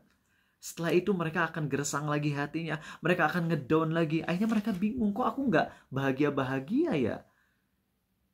Yang asalnya dulu biasa bahagia dengan ngaji, dengan taubat, dengan khusyuk pada Allah, sekarang dia ingin mencari kebahagiaan dengan cara lain, yaitu nonton ke bioskop, pacaran dan sebagainya. Dia happy awalnya, tapi ujung-ujungnya dia kok ngerasain ada kehampaan di hatinya ya. Kok gini ya? Akhirnya dia bingung, kok aku gak happy-happy ya? Padahal dia udah menemukan jawabannya, yaitu kembali ke Allah. Tapi ketika dia iman kepada Qur'annya udah mulai rendah, dia akan melenceng dari jalan Allah. Dia rasa itu bisa membuat dia bahagia, tapi ketika dia terjun ke dalam kebahagiaan tersebut, dia temukan kebahagiaan itu semu. Allahu Akbar. Makanya enak. Ingat itu nasihat yang dalam teman-teman dari kisah Nabi Yakub ini. Saat kakaknya Nabi Yusuf berusaha ngasih segala proof itu apa? Bukti-bukti ya. Wahai ayah, Yusuf mati, ini buktinya ini, sambil nangis pura-pura dengan segala macam actingnya. Dan bisa jadi loh, kakaknya Nabi Yusuf tuh nangis beneran. Sebagian mungkin acting ya, sebagian acting. Tapi bisa jadi sebagian kakak Nabi Yusuf tuh nangis beneran. Karena seburuk-buruknya pelaku kriminal, kalau masih punya sisi manusiawi, dia nangis gitu. Pernah gak sih kalian ngeliat orang ngelakuin kriminal terus habis itu nangis? Aku sadar kesalahanku. Bisa jadi kakaknya Nabi Yusuf tuh nangis beneran, bisa jadi. Tapi itu gak membuat Nabi Yakub jadi percaya dengan berita yang mereka sampaikan. Kenapa? Karena udah ada firman Allah. Maka ini jadi pelajaran. Ketika udah ada firman Allah, ketika udah ada hadis Nabi SAW, walaupun seluruh dunia membuat kita goyah, kita nggak akan goyah. Karena kita lebih yakin dengan firman Allah. Dan terapkan ini dalam segala macam ruang lingkup kehidupan kita. Akan tutup ini dengan kisah Ibu Agnes yang pernah ceritakan. Seorang pastor, atau kalau akhwat pastorah ya, pakai tak marbuto gitu ya. Pastorah ya, seorang pastorah ya, pastor perempuan, Ibu Agnes ya, di Bandung. Seorang ahli agama, punya suami murtadin ya. Suaminya asalnya Islam, kemudian dia murtad dan jadi Kristen karena istrinya adalah seorang Kristen yang sangat taat kepada agama, seorang suster ya, seorang pemuka agama wanita dari kalangan Kristen. Yang udah pernah cerita ini, tapi lihat bagaimana kekuatan iman dari Ibu Agnes ini gitu, luar biasa. Ibu Agnes ini punya anak namanya Dio, usia 10 tahun. Dan Dio ini rajin ngasih makan anak-anak setiap hari Jumat. Jadi Dio sering bilang, Bu, aku pengen ngasih makanan dong kalau hari Jumat nih di pastor. Tapi pastornya kan suka ada itu orang-orang yang ngemis kayak gitu. Nah, sering ngasih makan gitu. Bu, izin ya pengen ngasih makanan ke mereka. Ini Dio ini usia 10 tahun, tapi badannya udah gede, udah bisa naik motor Tiger gitu teman-teman. Wah, luar biasa. Si Dio ini sering banget ngasih makan, sedekah. Sampai suatu saat Dio sakit keras. Dan setelah sakit keras, masuk rumah sakit, itu sakaratul maut. Dan saat sakaratul maut, Masya Allah teman-teman, itu Dio, yang anak orang Kristen ini, anak seorang suster dan anak seorang murtadin ini, ayahnya datang nemenin Dio. Dan di akhir-akhir hayatnya Dio ngomong gini, ayah, Dio pengen masuk Islam wahai ayah. Kaget itu ayahnya murtadin, Dionya pengen masuk Islam. Dari mana ini Dio dapat hidayah? Dari mana coba? Dari sekolahnya, kan dia sekolah umum, mungkin dia senang ngedengerin kajian Islam. Ayahnya dia pengen, ya aku pengen masuk Islam ya, tolong ajarin aku buat masuk Islam. Ayah kan dulu orang Islam. Itu luar biasa teman-teman. Bagaimana si Dio ngomong gitu? Ayah ajarin aku untuk masuk Islam. Ya ayahnya gak mau dong. Capek-capek murtad, masa masuk Islam lagi gitu ya bahasa kitanya ya. Tapi akhirnya ayahnya dipaksa, ya Pokoknya aku pengen masuk Islam, ajarin aku untuk masuk Islam. Akhirnya ayahnya yang kafir ini mengajarkan dia untuk ucapin la ilaha illallah Muhammadur Rasulullah. Meninggal itu dia. Allahu Akbar. Meninggal dalam kondisi masuk Islam. Kemudian ibunya murtad dari agama Kristen. Dia bilang, Tuhan, kau tidak adil. Mengapa engkau cabut nyawa anakku? Kenapa? Katanya engkau Tuhan yang maha baik. Murtad itu Ibu Agnes. Murtad. Maka suami istri ini udah dalam kondisi yang udah gak beragama, mungkin agnostik atau apalah, terserah. Yang jelas Ibu Agnes yang asalnya udah pemuka agama Kristen murtad, begitupun suaminya yang udah gak terlalu peduli dengan agamanya, mau Kristen mau apapun udah gak peduli. Sampai suatu saat teman-teman udah murtad, Ibu Agnes ini suatu saat lagi di rumahnya ngedenger ada suara baca surat Yunus ayat 55, 56. Coba 55, 56. Coba bukain surat Yunus. Lupa nomor ayatnya. Surat 10 ya. Buka surat Yunus ayat 55, 56. Itu Ibu Agnes lagi sendirian. Rumah orang yang bukan Islam, gak ada orang di mana-mana, tiba-tiba ada yang suara kayak gitu keluar. Ya. Tiba-tiba ada suara keluar kayak gitu. Buka surat Yunus ayat 55, 56. Kan kaget. Siapa Yunus? Yang aku tahu kan Yohanes gitu ya, orang Kristen gitu ya. Siapa itu Yunus? Akhirnya si Ibu Agnes ini bingung, ini suara dari mana. Punya dua dugaan. Kemungkinan pertama itu jin muslim, kemungkinan kedua siapa? Malaikat. Ya karena malaikat itu kata Ibnul Qayyim bisa datang dalam bentuk bisikan hati, suara, atau langsung dalam wujud manusia. Sebagaimana Maryam ketemu dengan Jibril dalam bentuk manusia. Yang bisikan pertama atau suara pertama itu gak ngeh gitu. Kemudian kedua kalinya kalau nggak salah besoknya lagi ada suara lagi. Baca surat Yunus ayat 55, 56. Bingung, apa surat Yunus? Saya nggak tahu. Akhirnya yang terakhir suaranya gini. Baca Al-Quran surat Yunus ayat 55, 56. Oh Quran. Ini kitab suci yang orang Islam. Akhirnya Bu Agnes nelpon ke ibu-ibu dharma wanita yang muslimah gitu ya. Ibu tahu nggak surat Yunus ayat 556, 5556? Kata ibu dharma wanitanya teh apa? Nggak tahu. Ibu, saya sih tamat setiap Ramadan tapi nggak tahu artinya. Aduh, ini memalukan banget gitu ya. Itu deh. Akhirnya dibeliin lah Quran terjemahan dan itu Ibu Agnes ngebaca teman-teman. Ana inna lillahi ma fis samawati wal ard.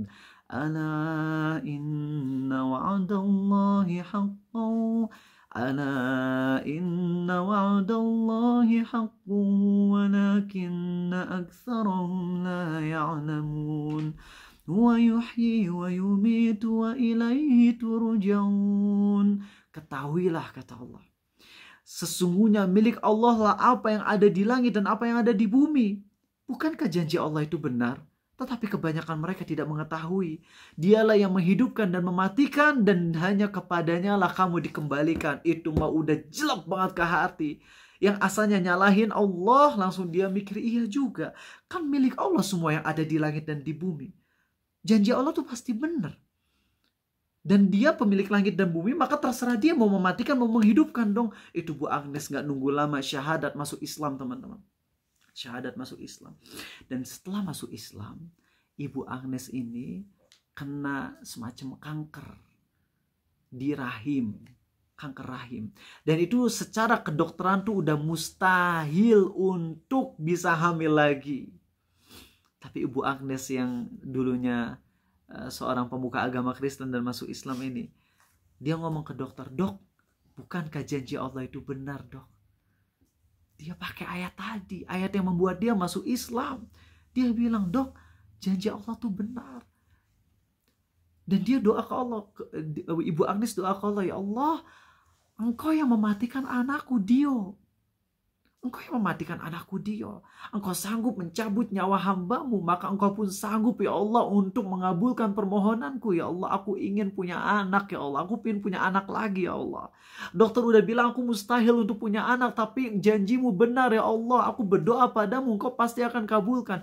Itu teman-teman secara logika udah gak mungkin, secara kedokteran udah mustahil. Itu Ibu Agnes hamil dan punya anak perempuan di Darul Hikam sekolahnya. Sekarang mungkin udah kerja ya, karena kisah ini sekitar 12 tahunan yang lalu. SMA, sekarang mungkin udah nikah dan punya anak lagi, udah punya cucu mungkin Bu Agnes. Tapi lihat teman-teman, jadikan ini pelajaran. Kalau kita udah ada berhadapan dengan Quran dan Sunnah, maka apa kata orang gak ada gunanya. Apa kata manusia kalau udah bertentangan dengan Quran dan Sunnah itu udah gak ada nilainya. Maka pedoman kita udah jelas. Quran, Sunnah.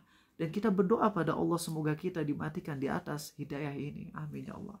Mari kita sama-sama doa ke Allah ya di malam yang berkah ini insya Allah. Allahumma salli wa sallim ala Muhammad wa ala ali Muhammad. Ya Allah, kami bersyukur padamu atas nikmat hidayah pada kami ya Allah. Kami memohon kepadamu ya Rabb, matikanlah kami di atas ajaran Quran dan Sunnah ya Allah. Matikanlah kami ya Allah di atas kebaikan. Matikanlah kami ya Allah di atas ajaran Rasulmu Sallallahu Alaihi Wasallam. Ya Allah, jadikanlah kami hamba-hambamu yang yakin dengan pertolonganmu. Jadikanlah kami hamba-hambamu yang yakin dengan hidayahmu ya Allah. Jadikanlah kami hamba-hambamu yang tak pernah ragu ya Allah dengan firman-Mu. Kami mohon padamu ya Allah, hapuslah dosa-dosa kami. Ya Allah, dosa-dosa yang belum bisa kami taubati, beri kami hidayah ya Allah dan ampunan-Mu. Jangan biarkan kami mati membawa dosa-dosa kami ya Allah. Ya Allah, buat kami yakin terhadap firman-Mu dan sabda Rasul-Mu Sallallahu Alaihi Wasallam. Buatlah kami ya Allah bisa sabar menghadapi ujian-ujian dunia kami ya Allah. Dan selamatkanlah kami ya Allah dari ujian-ujian akhirat. Rabbana la tuzigh qulubana. Ya Allah, jangan biarkan hati kami condong kepada kesesatan. Setelah Engkau memberi hidayah kepada kami, ya Allah, jangan cabut hidayah dari hati kami setelah Engkau memberi hidayah kepada kami. Dan karuniakanlah kami kasih sayang dari sisi-Mu ya Allah. Sesungguhnya Engkau Maha Pemberi kasih sayang. Rabbana atina fid dunya hasanah ya Allah. Anugerahkanlah kepada kami yang terbaik di dunia ini. Wa fil akhirati hasanah. Dan yang terbaik pula di akhirat kelak. Wa qina azabannar. Dan selamatkanlah kami dari siksa api neraka. Taqabbal minna ya Allah. Amin ya rabbal alamin. Terima kasih teman-teman. Makasih banget ya udah sabar sampai malam hari ini jam 10:08. Minta maaf kalau malam hari ini mungkin agak lama ya, karena jujur excited aja. Jujur belum bisa menyampaikan semua isi hati Arizal dalam menyampaikan tadi, tapi semoga ada manfaat yang bisa kalian ambil. Rasanya kalau kalian tahu isi hati Arizal ketika ngedengerin kajian dari guru Arizal tadi, itu luar biasa banget. Tapi maaf ya, keterbatasan Arizal dalam penyampaian skill untuk mempersimpel bahasa itu menghalangi Arizal untuk menyampaikan semuanya. Baik, paling untuk tanya jawab 6 menit aja sampai jam 10:15. Habis itu kita udahan dulu ya. Makasih nih, sampai malam masih ada 90 orang, alhamdulillah. Cashback e-wallet selain pay letter itu masih boleh, insya Allah masih boleh. Taklid ke Ustadz Ahmad Suryana, dan itu boleh ya. Kadang saya ingin bertobat tapi masih enak ngerasain maksiat, dan ketika saya ingin bertobat malas berdoanya ke Allah. Apakah cukup istighfar aja? Istighfar itu adalah doa juga. Istighfar artinya kita berdoa pada Allah agar Allah ampuni kita. Maka tetap istighfar tapi dihayati, oke? Bagaimana jika mukena saat dilihat dari dekat sampai ditempel ke mata, agak terlihat samar-samar tembus, tetapi hanya bayangannya saja? Apakah seperti ini sholat tetap sah atau harus benar-benar tebal? Nggak bisa memastikan tingkat ketebalan itu, tapi saran Arizal adalah didobel mukenanya ya. Itu. Rasa khawatir dan sedih karena tugas kuliah belum selesai ditambah sudah mepet deadline, termasuk penggugur dosa nggak? Termasuk penggugur dosa insya Allah ya. Tapi kerjain kerjain, jangan sampai takut tapi nggak dikerjain. Jadi khawatir itu sebenarnya boleh, khawatir karena kemampuan kita, tapi selalu kita hadirkan keyakinan bahwa Allah menakdirkan. Betul. Khawatir atas diri sendiri boleh. Nabi kita SAW khawatir kan. Beliau sampai doa, sampai kainnya tuh jatuh. Sampai Abu Bakar bilang, wahai Rasulullah, engkau telah berdoa dengan sangat bersungguh-sungguh ya Allah. Ya Rasulullah. Cukup ya Rasulullah, cukup doanya, cukup. Kau telah doa dengan sangat bersungguh-sungguh, kata Abu Bakar. Itu Nabi SAW kan sampai doa, ya Allah, kalau sampai kami kalah, engkau tidak akan disembah lagi ya Allah. Sampai kayak gitu takut Nabi kita SAW. Nah itu wajar. Ya wajar. Kita lanjut ya. Apakah dahi yang tertutup oleh rambut atau peci ketika sujud membuat sholat tidak sah? Kalau tertutupnya seluruhnya, maka dalam mazhab Syafi'i tidak sah. Tapi kalau tertutupnya hanya sebagian, itu masih sah.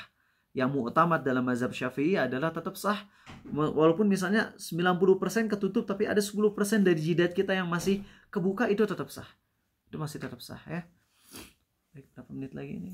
Ya, 4 menit lagi ya teman-teman ya. Semoga kalian bisa sabar, makasih ya. Kalau mengajar murid sambil teriak-teriak apakah termasuk tidak sabar? Tergantung. Apakah tergantung kondisi. Teriak-teriaknya apakah bisa bikin dia jadi masuk atau enggak ya. Kadang nggak perlu teriak-teriak, kadang juga teriak-teriak nggak bikin masuk. Orang yang sedang cicil KPR syariah yang jumlahnya melebihi hartanya, apakah wajib zakat juga? Enggak. Kalau misalnya dia nggak punya uang sampai nisab dan haul, maka nggak wajib. Udah cerita bagaimana salah satu jemaah kita ya, beliau adalah dokter kejiwaan dengan pendapatan sebulan 50 juta, tapi dia nggak pernah bisa zakat karena dia setiap bulan uangnya habis. Cuman tabungan tuh paling cuma 3 juta. Dia harus nyicil KPR syariah, dia harus bantu orang tuanya yang sakit, dia harus bantu adik-adiknya yang kuliah, dia harus memenuhi kebutuhan istri dan anak-anaknya. Maka dia nggak wajib untuk zakat selama dia belum punya uang nisab dan haul. Oke? 2 menit lagi ya. Ada yang mau nanya dari kalian langsung? Barangkali? Ada. Oke, silakan Daniel. Ya, pertanyaannya, Allah menimpakan musibah itu untuk menghapuskan dosa ya. Apakah penghapusan dosa itu bisa batal karena respon terhadap musibah kita itu salah? Allahu Akbar, makasih Daniel.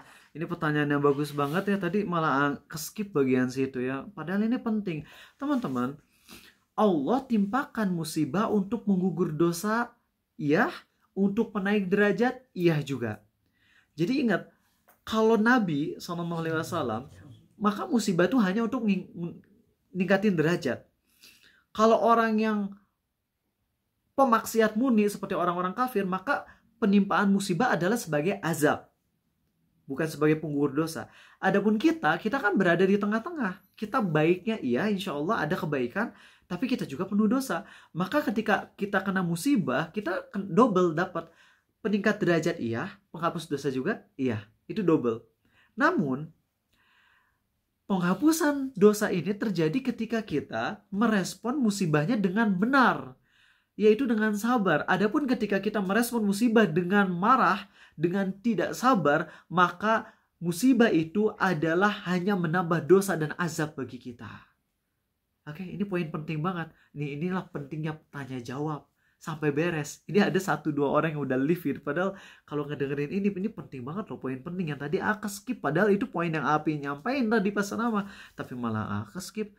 Ini salah handphone Fahri gitu ya? Oh bukan, salah Arizal. Kenapa udah dicatat tapi nggak disampaikan gitu? Oke, seperti itu. Makasih Daniel ya. Terjawab ya Daniel ya. Jadi kalau kita nggak ridho atau nggak sabar ya, kalau nggak sabar itu nggak dihapus dosa kita. Maaf yang pertanyaannya belum terjawab, nanti bisa WhatsApp aja ke Arizal ya. Terakhir, silakan Rifan. Jadi kan salah satu penggugur dosa juga kan adalah khawatir akan masa depan dan mengingat-ingat masa lalu. Yeah. Jadi apakah gimana ngomongnya? Kan memaafkan itu kan tidak wajib. Memaafkan itu tidak wajib. Tapi ya. yang wajib itu adalah bersabar. Yang wajib itu adalah tidak balas dendam. Tidak balas dendam. Yang wajib itu tidak berbuat zalim. Kalau balas dendam selama masih sesuai dengan kezaliman itu masih boleh. Gitu. Jadi tapi sabar kan tetap. Tapi sabar. Tetap wajib. Namun jadi kasusnya adalah ketika saya sudah berusaha sabar, namun hati masih suka sulit, masih kayak merasa trauma dan merasa dendam sama seseorang gitu. Saya sering mengingat masa lalu diburukin, masa lalu kesel banget gitu, dan ketika saya omongin tentang masa lalu itu dalam rangka kayak ngingetin gitu, misalkan kondisi saya saat ini begini gitu, karena waktu masa lalu saya diginiin gitu. Ini sama orang tua lah sebenarnya. Jadi ketika saya kondisi sekarang seperti ini, saya obrolin ke orang tua bahwasanya saya seperti ini karena orang tua saya ngajarinnya kayak gini, melakukannya seperti ini, itu dalam rangka mengingatkan mereka. Nah, namun mereka tuh suka bersembunyi dalam apa sering bilang, kamu mah berarti nggak nerima takdir Allah, kamu udah sama orang tua, baik, kamu baik, segala macam gitulah. Sedih aku. Jadi kayak gimana kasus kayak gitu ya? Ya, kasusnya bagaimana itu, apakah saya salah, apakah mereka salah? Saya cuma ingatin. Iya, baik. Ini emang kasusnya kompleks antara sabar dengan memberi nasihat ya. Jadi ini ada saudara kita yang mungkin dengan orang tuanya ada didikan yang mungkin kurang tepat ya. Dan itu membuat dia jadi ada kekurangan mungkin entah mental illness atau kayak gimana. Maaf ya kalau salah ya. Oke. Ini sekadar contoh aja. Jadi secara general bukan fokus kepada antum. Nah, jadi ketika orang tua kita misalnya salah didik dan sebagainya, kita sabar, iya, kita sakit hati, iya. Tapi di sini karena mereka statusnya orang tua yang jasa mereka juga besar. Karena ketika ngelahirin dan ngejaga kita sampai kita balik itu juga udah luar biasa banget jasanya yang gak bisa kita balas. Ya, gak bisa kita balas. Maka kita usahakan banyak ingat kebaikan mereka. Nasehatin boleh. Ngingetin mereka boleh, misalnya aku kayak gini, mungkin bapak ibu salah dalam didikan ini. Tapi ngingetinnya harus dengan bahasa yang sopan, lembut. Dan ketika mereka ngebalikin lagi dengan ucapan kamu nggak nerima takdir Allah, ya di situ kita harus sabar lagi. Ya ada kalanya dimana kita nggak bisa dapat semua yang kita inginkan. Ibaratnya kalian lagi naik motor dan di depan ada rombongan badak gitu. Nggak bisa kalian bilang ini jalanku. Ya iya, kalau kita terus maju kita diseruduk sama banteng. Kok jadi banteng sama badak gitu ya. Nah ada kalanya kita harus ngalah di situ. Ya udah, saatnya kita diem dan terima aja sambil terus itu. Walaupun mungkin dendam ke orang tua ada, tapi usahakan hilangkan dendam tersebut karena kebaikan mereka juga banyak. Toh kalau misalnya A tempeleng Rifan, terus A kasih Rifan 1 juta, kayaknya Rifan masih mungkin memaafkan Arizal deh. Masih bisa, cuma 1 juta doang. Lalu gimana dengan orang tua yang udah menjadi jalan Rifan lahir? Ingat loh, dalam surah Ar-Rahman, nikmat Allah yang pertama apa? Yang disebutin. Allamal Qur'an, khalaqal insan. Nikmatnya kita hidup adalah pangkal dari semua nikmat. Walaupun kalau kita hidup tanpa iman gak ada artinya. Tapi gini, kalian bisa gak merasakan indahnya Islam kalau kalian gak pernah hidup? Gak bisa. Makanya kata para ulama, nikmatnya hidup adalah pangkal semua nikmat. Bisa gak kalian nikmatin makanan enak kalau gak pernah hidup? Gak bisa. Bisa gak nikmatnya baca Quran dan sholat khusyuk kalau gak pernah hidup? Gak bisa. Dan orang tua kita lah yang menjadikan kita jalan hidup gitu. Jalan kita lahir di dunia. Maka itu kan orang tua menjadi jalan kita dapat nikmat salah satu yang terbesar. Walaupun memang hidup tanpa iman pun gak ada artinya. Tapi cukuplah itu menjadi hal yang membuat kita jadi ingat kebaikan mereka sehingga rasa dendam itu bisa berkurang ya. Sabar ya. Itu aja, maaf berlebih. Oke, subhanakallahumma wa bihamdik, maha suci Engkau ya Allah dan segala puji bagimu. Asyhadu an la ilaha illa anta. Aku bersaksi tiada Tuhan yang berhak disembah selain Kau saja ya Allah. Astaghfiruka wa atubu ilaik. Aku mohon ampunan padamu dan aku taubat padamu. Assalamualaikum warahmatullahi wabarakatuh.